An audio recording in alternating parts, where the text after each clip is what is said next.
ঈমান এমন একটা গুরুত্বপূর্ণ বিষয়, ঈমান ছাড়া কোনো মানুষ জান্নাতে যাইতে পারবে না, ঠিক কি না? জান্নাতে যাওয়ার প্রথম শর্ত হচ্ছে ঈমান। আর ঈমান ভেঙে যায় 10টি কারণে। এর 4 নম্বর পয়েন্টে বলা আছে, দুনিয়ার জমিনে মুহাম্মদুর রাসূলুল্লাহ সাল্লাল্লাহু আলাইহি ওয়াসাল্লামের আদর্শ বাদ দিয়ে ভিন্ন কোনো আদর্শকে উত্তম মনে করা। যদি কোনো ব্যক্তি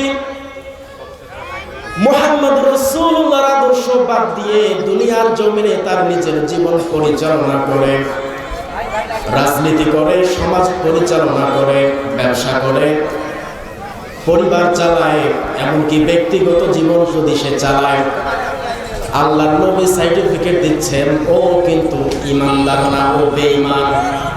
আর বেঈমান হলে জান্নাত যাওয়া যাবে না।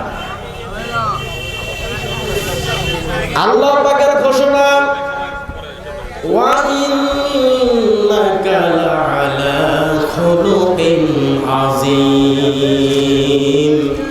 নবী হে, আপনার চরিত্র সর্বোত্তম। দুনিয়া সৃষ্টি থেকে এখন থেকে কিয়ামত পর্যন্ত যতগুলো নবী রাসূল মানুষ দুনিয়ার জমিনে আগমন করেছে বা করবে, নবী আপনার চরিত্রের চেয়ে উত্তম কোন মানুষের চরিত্র হতে পারে না। বলে আল্লাহু আকবার। এই সূরা কলামের মধ্যে আছে 29 নম্বর পারা 68 নম্বর সূরা প্রথম নাম্বার উপর 4 নম্বর আয়াতে বললাম,